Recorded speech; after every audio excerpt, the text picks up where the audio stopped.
Témoignage sur les bienfaits de l'hygiène intestinale. Comment j'ai retrouvé le ventre plat, la taille fine, le calme, un sommeil paisible, une belle peau et la forme grâce à l'hygiène intestinale. Auteur Laure Godbright, publié par les éditions Buenos Books America, lu par Anna Mancini. Témoignage. Citation de Léonard de Vinci, tirée de ses carnets. Les hommes arriveront à un tel état d'avilissement qu'ils seront heureux que d'autres profitent de leur souffrance ou de la perte de leur véritable richesse, la santé.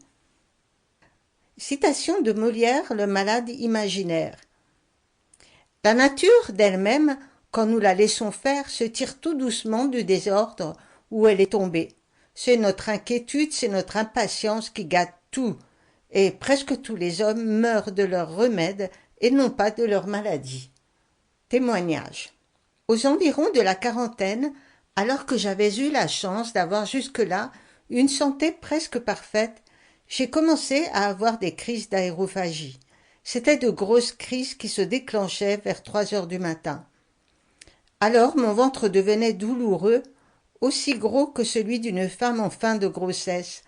La crise d'aérophagie durait quelques heures, le temps d'évacuer le gaz par le haut et par le bas, en m'aidant d'automassage.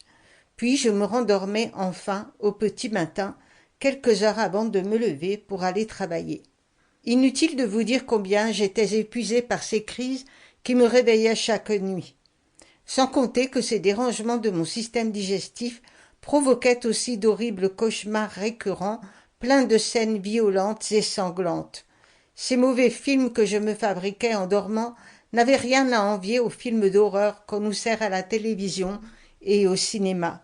J'avais aussi à cette époque-là un autre thème de rêve récurrent dont je parlerai plus loin dans la conclusion de ce livre, parce que ce thème, d'après mes recherches, est très fréquent chez les personnes dont les intestins sont encombrés.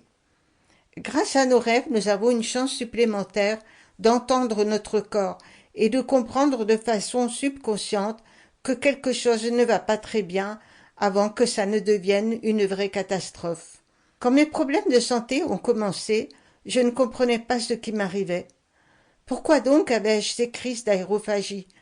Comment pouvait-il se faire que mon ventre se mette à gonfler ainsi chaque nuit, aux environs de 3 heures du matin, quoi que j'aie mangé, et même si je n'avais pas dîné?